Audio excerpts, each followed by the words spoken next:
Do you feel like your business is running your life instead of the other way around? I'm Roy Castleman. I built multiple seven-figure companies, worked across continents, and coached high-performing entrepreneurs. But I've also been completely burnt out. At one point, I was barely seeing my daughter, drowning in stress, and one step away from walking away from it all. That's when I made a decision to build a business and a life that works for me. The journey became Elevate 360, a system to help business owners reclaim their time, find their energy again, and get back in control, without sacrificing growth. And this podcast, Power Movers, is where I share real stories behind that shift. Each week you'll hear from entrepreneurs, founders, and leaders who've walked through the fire and come out the other side with clarity, courage, and a system that works. If you're ready to build a business that gives you more life instead of taking it away, you're in the right place. Good morning, good afternoon, good evening, wherever you are in the world. Today we've got a real treat. Catheryne Shuman is the nuts and bolts that holds BOS UP together. She works with Scott Abbott. She creates all the amazing content that the coaches work with. She keeps us all in line. She's been in this game for a long time, this business operation game. Welcome to the podcast, Catheryne. Thank you for having me. So tell us a little bit about your history in BOS UP, and then we might go a little bit further back.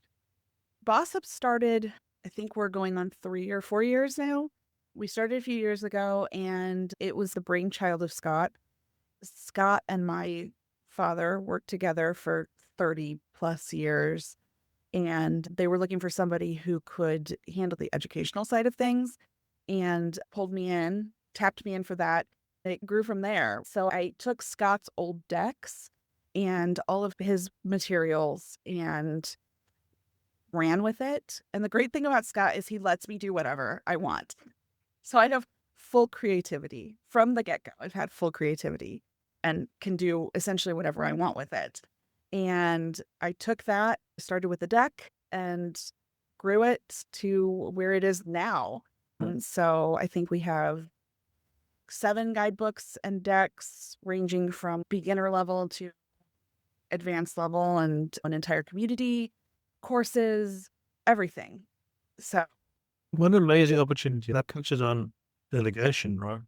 Yeah. If Scott had sat there and micromanaged you, you wouldn't have got anything done, right? absolutely. But seeing the potential in someone, seeing their power, letting them do what they do well, and then providing direction, that's the power of a good manager, right? So, Very true. Yeah. And it makes my job easier too, because there's a lot of trust. There's a lot of trust in the company and in my relationship with Scott. There's a lot of trust in that he trusts that I will do what I think is appropriate and what I think is right. And I think there has to be a lot of trust in manager and employee relationship as well. but let's go back now. You love making a noise, a good noise. Yeah. Very. So talk a little bit about that journey. I think there's something in the spirit of entrepreneurship that we will go and we'll do something to such a high level, right? I'm bundling you into this journey because you've been there from the beginning. I think you have as much entrepreneurial spirit as anybody. And going to that, tell us about your passion, your love. So I started singing and started taking lessons when I was 6 years old, really little. Took piano lessons, started playing the flute, and played the flute all through high school. So music was always a huge part of my life. My parents were really supportive of that. It was always such a huge part of my life. My singing teacher in high school was like, you could probably make a career out of this. So I thought, okay, cool. Why not? You're 17, 18. I got nothing better to do. Love doing it. And so I went to school for it. Got my bachelor, master's, both in singing.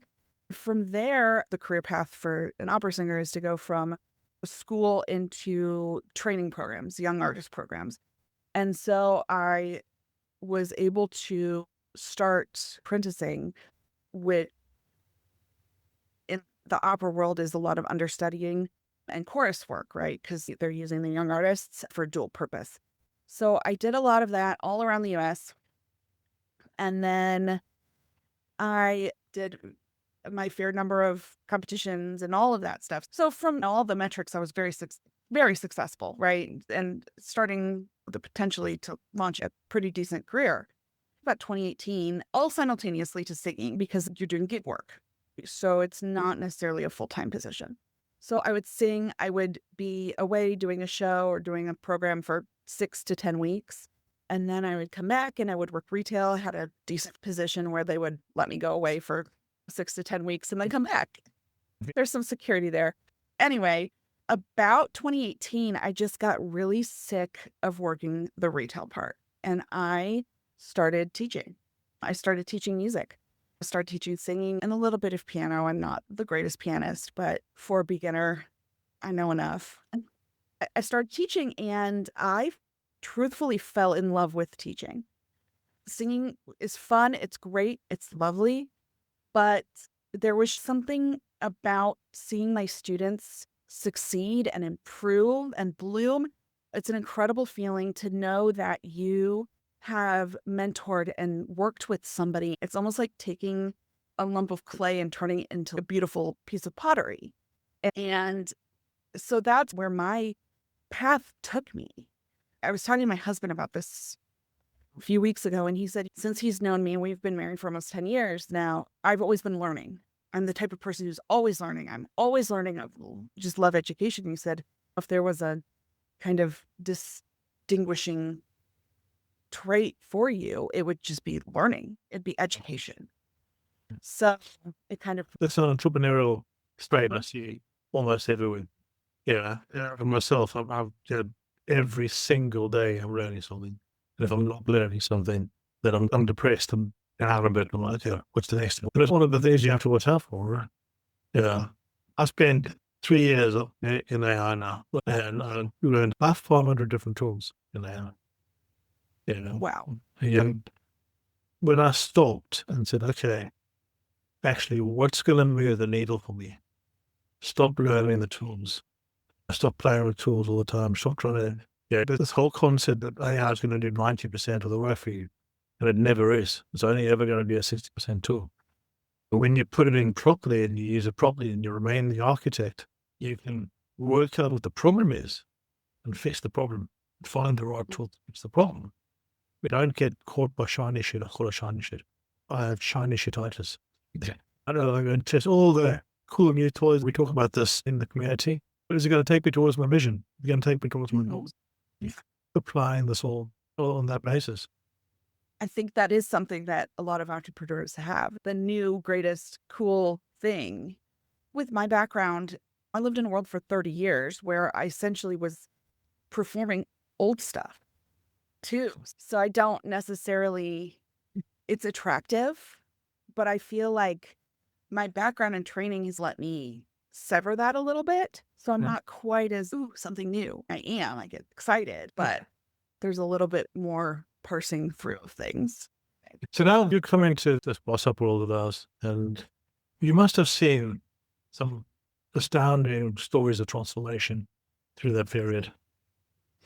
Yes, I think seeing Angelo and Suzanne, there are a number of coaches who I've seen just this incredible growth and incredible transformation. And it's interesting because I feel like sometimes I'm on the fringes of things a little bit. I'm in my own little universe of material. You're all the universe. It's a bit Fair. you leave that holds it all together. Thank you. I've also seen some things with some of Scott's clients, and we've been working with a nonprofit wing of the Kelley School of Business out of Indiana University, working with small businesses in Indiana to help them grow and help them scale their businesses. And that has been such a beautiful transformation to see, to seeing clients, the client side of things. Because I'm personally a firm believer that small business makes the world go round. It's so important. And I think people talk about it a lot, but a couple of figures that really blew my mind. I'm in London and I worked in central London, and 99.1% of companies in London are under 10 people. Crazy. Wow, that's incredible. That's so foundational. Every single one of those business owners has a family has people they support. All the staff that come to them, they all have people. The impact that small business owners have on the world is so underappreciated by government, by everybody else. As entrepreneurs, we go into the world, we have a vision, we're going to fix a problem we see out there. Only 1 to 2% of the people in the world will ever start their own company. That's crazy. Maybe it's just because my mom was an entrepreneur. Growing up, she painted murals in people's homes and had a really successful business doing that. And then she wanted to change and she started her own dog grooming company and grew that to, it was booming. She essentially had to say, I can't take any new clients, pulled in a couple of new people, and then they were completely full, but it was huge business. So it's interesting because I come from a world where my dad worked in corporate America, essentially, and my mom, she was a small business owner, always. I think this is for me the reason why I'm so invested in BOS UP methodology. I did EOS beforehand. I was coached in EOS. That opened my eyes to the potential of the business operating system. From there on, I became an EOS coach for a while, and the methodology didn't work for me. It was focused for bigger companies. It was very rigid, very strict. You have to say this, you have to say that. Really, I was looking on the 19 website and I saw the coaching program. I signed up before Scott was doing, and they said you should speak to Scott. I think I was number 7 or number 8 to join the program. The potential in this for me is that we can take this 99% of companies, not charge them the £100,000 ticket that you need to pay to give an EOS coach, and give them the tools that are there in the world that make their lives easier. My vision is to help business owners live the life they love. I'm always in a different country. I'm always skydiving here or feet up in there or doing something else. And that's what I want for people, to be able to carry on what they're doing, for the companies to run, for the companies to grow up and to mature and to be able to do exactly what they wanted to do. And then move on to the next thing and just bring that energy into the world. And I think that's all of the coaches or entrepreneurs, right? They've all got their own businesses, and we're all living the life that we're trying to tell people, this is what we want to do. This is what you can now, right? Like, Yeah. and to that point, a good system will create freedom in your life. So if you have that system in place for your work, and even a system for home life, for the housework you have to do, once you have those in place, it lets you free up that space in your brain and that time to do the fun stuff, the stuff that you want to do. Spend time with your family. My dog gets 2-hour walks every day, walking around always, but So let's delve into this business operating system and explain to people. Let's summarize for us. Give us the layman's version, so that people can actually understand what we're talking about here. essentially what I do is I'm taking all of these corporate ideas. If you think about a huge corporation, they're going to have a structure. They're going to have the C-suite, and they're going to have their middle manager, have their structure. They've got their vision down, at least at the top. They're going to have solid goals. They're going to have all of these things that roll down throughout the company. And so we're taking that structure and that system and distilling it down to its lowest common denominator, its barest bones. And then once you have that, once you can see the skeleton, you can see how that can apply to every single company. So it's that skeleton that it takes to run a company and to build and grow a company. Sorry to interrupt. Yeah. The reality is, if you're a solo entrepreneur, you still need the same system, right? Exactly. And this is where it gets quite confusing. If you're a solo entrepreneur, you're the visionary, you're the operator, right? You're making it all happen. Then you're doing the marketing and you're doing the sales and the operations and delivery. You're having to manage the accounts. You're having to manage all the admin. All of these boxes need to be, you're wearing all these hats, right? The problem is, as humans, we do this thing, right? We do the things we're good at and we like doing way more than the things we're not so good at and don't like doing. That's part of the reason why moving into BOS UP and away from the music thing, I feel like it suits me really well because I don't have to do the marketing. That, because this is exactly right. I have no desire to be on social media marketing myself, which you have to do these days. I have no desire to be on LinkedIn. I have no desire for any of that. I have in a sense, opted out of it as much as possible. So I didn't want to wear that hat. I didn't. And so it's nice that I'm in a place where I can create that skeleton. I don't have to wear all the hats. But yeah, as a solo entrepreneur, you have to do everything. And so you have to partition your brain into different sections. We use the system with the 9 core competencies, and we look at these competencies in more detail. And being able to step out of working in the business and working on the business becomes so foundational. Right? If I was working in the business 14 hours a day, 7 days a week, I had 2 IT companies, right? And I had the opportunity to buy the very first IT company I worked for. And it just, there was, I had no more meat to go around. Yeah. And no way to go around at all. Did the £100,000 EOS coaching and was able to go to 5 hours a week for those 2 companies in a matter of 6 to 8 months. And fundamentally, what I learned about the process was where I was doing it wrong. And you can't read the label from inside the job. Right? Exactly. Without having that coach there saying, actually, no, but if you do that and that, then this will happen. And then you go, you're aware of it, you look at it and you say, geez, it was about the shortcuts, right? Yeah. How do you shortcut all these pain points that somebody else has suffered so that you don't have to make the same mistakes? Exactly. That's fundamentally what BOS UP has done. That's fundamentally what coaches do, walking you through this process and being able to sit there and be a challenger and to say, actually, no, I'm calling you out in this one. And it's such an interesting one yesterday. Potential client I'm getting on with, and he's a bad single entrepreneur. He's a one-off instructor, and that's one of the things he can do quite well. And then he's looking at AI, he's looking at biofuel in the UK, he's looking at some big contract in Greece. He's got all his tabs open in his head. And let's look at that. Do one thing, right? You need to have £5,000 a month coming in 3 months' time. If you do what I'm asking you to do, that's the best chance you've got of getting in. Stop all of that stuff. Get rid of all the shiny shit. Get rid of it. Just focus on the one-off workshops now for the last 2 months. But make the business systems for that right. Understand what you're doing. Understand all the pieces you're doing. Don't just hand that off to a meta person that's going to just fill things up. It doesn't work as that. You need to understand who you're talking to. You need to understand what their pain points are, what the messaging is.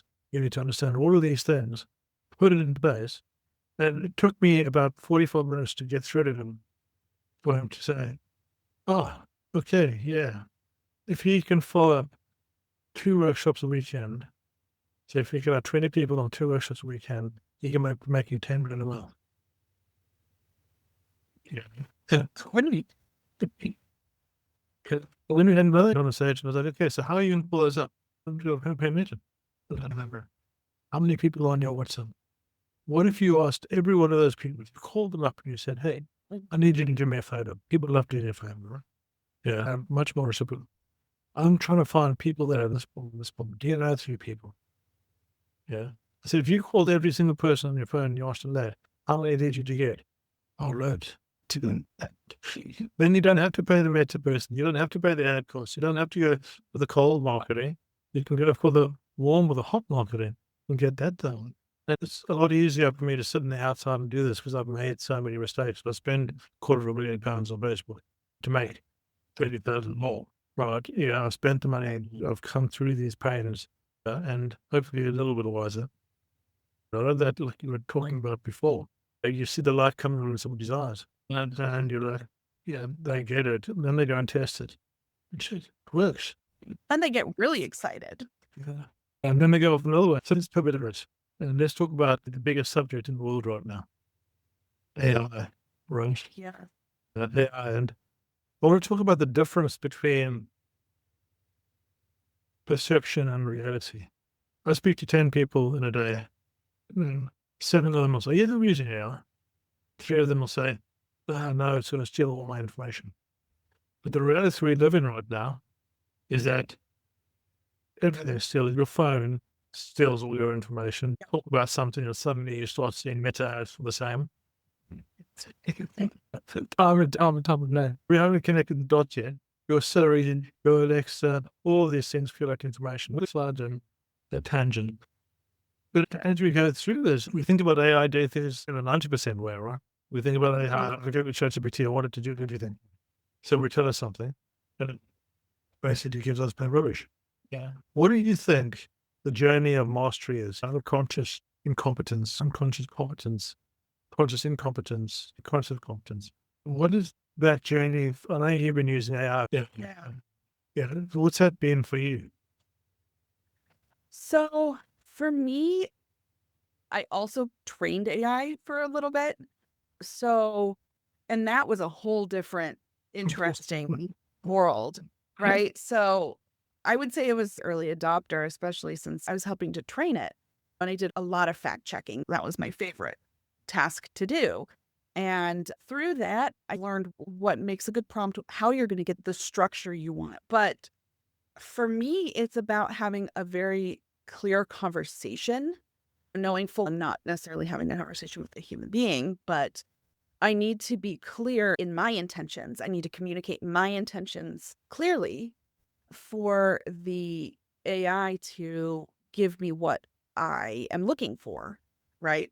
I've been using AI quite a lot, at least in the last month or so, to create images for me because I wanted a whole cohesive illustration thing to do with our new courses. We've got our AI agent named Lexicon. I said, hey, this is our AI agent. Her name's Lexicon. I gave the AI some details and I said, make me an image of her. And then I took that image and I said, okay, well, I like this style of illustration and make me an image of her in these situations. Through that, I've gotten a pretty cohesive set of images. But there was some trial and error, and I was specific, but I probably could have been more specific with my prompting. But for me, part of the fun is playing around with it. When we learn, we don't necessarily learn what we think we're doing, right? What I've learned, and a big subject for me, is around communication, right? Yeah, because we think, yes, business owners are the worst for this, right? We have all this stuff, we're short. Yeah, we have all this stuff in our head, right? Where we say, hey, Catheryne, can you just do this? Presuming that you know what goes on in here, right? And honestly, we don't even know what goes on in here. We just got a feeling for it. And then we dump that on you. And when we dump it on you, then if you're confident enough, you'll say, stop, just tell me, give me more. But if you're not, and this is such a common problem I see, you go and try and do it. And then you'll come back to me and you'll say, here you go, here's the thing you wanted. And you're like, what the hell is this? You built this whole problem. And for me, AI has taught me that I'm not such a good communicator because shit in and shit out. Right? Put in rubbish and you get rubbish out. So you have to be very clear. You have to set the context and to get the audience correctly.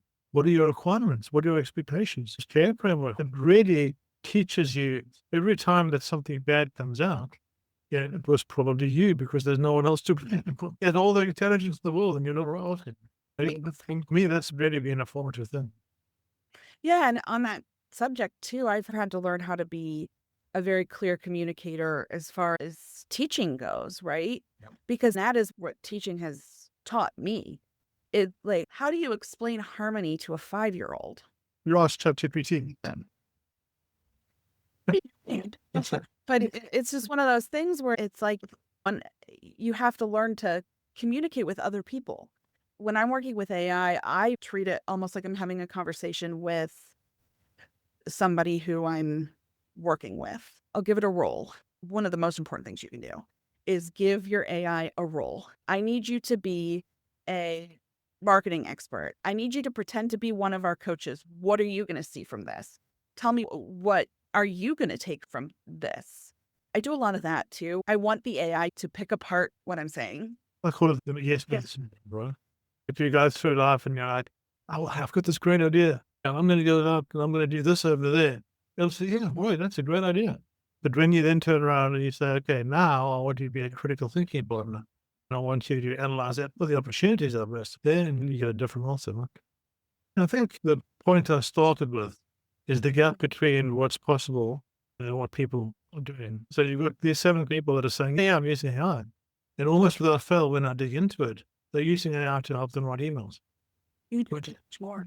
And I'm not joking when I say I'm doing years of work in weeks. Literally years of work in weeks. And years of work at a level I should never have done it. But I have to remain the architect. I have to understand what I'm, like you say, what do I want out of this? Of all these. If you can do that, I think there's something like 4 or 5% of people in the world are actually even on a large language model platform. 5% of the world isn't even on there. Well, those 4 or 5%, only 2% are actually got a paid subscription. It's a ridiculously low amount. So you're not late, but you're early, but use it every single day. The only way you're going to get there by going and doing it in one shot, right? We have to make errors. We have to go through it.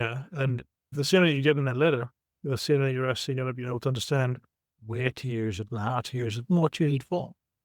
Something I love to use AI for is recommendations. Saying, I love these books. These are my favorite books. Give me something. And this is what I'm looking for. I want a book that has this feel or vibe or whatever.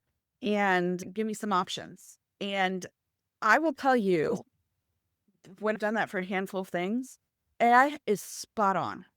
When you tell them what you like, what you are in the mood for, like I'll be like, I want to be captivated by something. I want something so interesting that I don't want to put it down.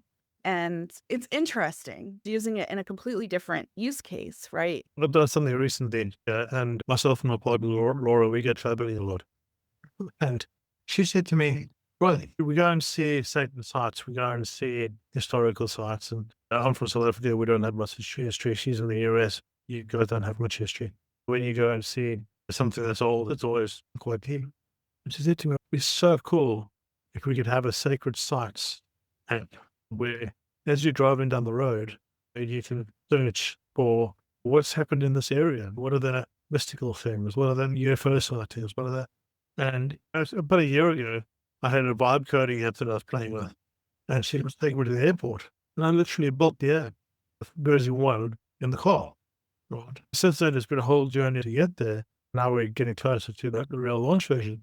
We were in Prague just recently. So I said, okay, just give me all the locations in the Czech Republic with it. And I found 400 different locations of things that you won't find on Google Maps. This is where humanity becomes more human. When we're using the tools to go out and do things that connect us with each other, that allow us to experience the stuff that we haven't experienced before. Because we've got time. Because that's 70% of the stuff we never wanted to do or had to do. That 70%. We can give off. I'll finish this podcast with you. I'll take this file. I'll remove some others and R's and stuff. My daughter will do that for me. I'll drop it in the folder and it'll literally go and do 2.5 days worth of work. I don't need to do that anymore. For me, it allows me to do another podcast. Instead of one every 3 weeks, I can do 2 a week. And still come up with other stuff. I think that's where people are missing the points we need. I've been learning and working towards more of instructional design sort of stuff, the technical aspect of building online courses and online resources. I've done more in the last 6 months than I think without AI I could have done in 5 years. And it's an incredible time saver. And then when I'm not on the clock, I can go and read.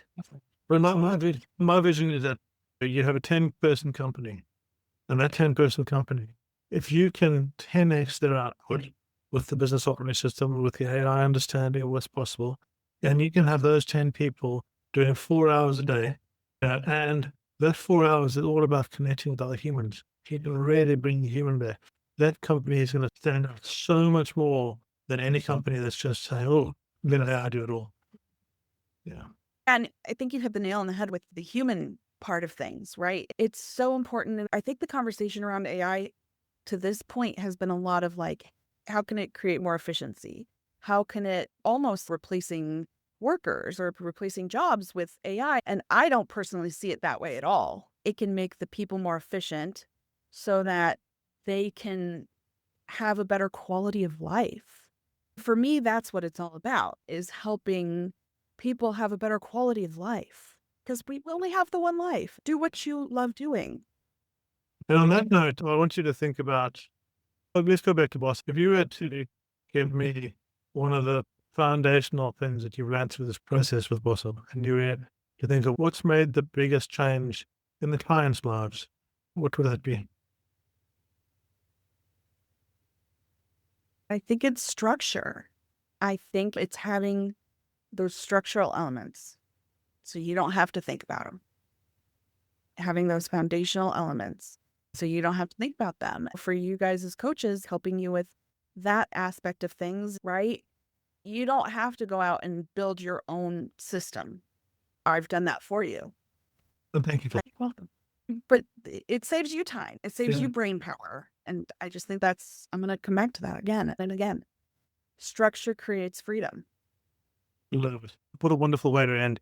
Thank you for joining us. And I'll put all the details on the systems that it will get all the information. And we'll do this again in a couple of months.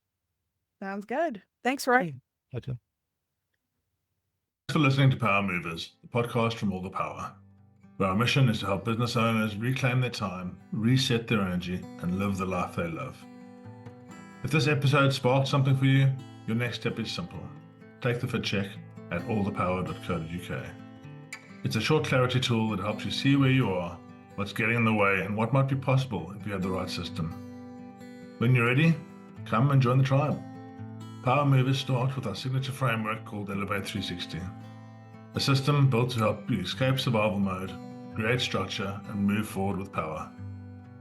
Just remember, everything we share here is based on real stories, experience, and frameworks. It's not personal business advice. Always speak to a coach or advisor before making big decisions. Because in the end, it's about more than business. It's about building a life that you actually love. I'm Roy Castleman, and I'll see you in the next episode.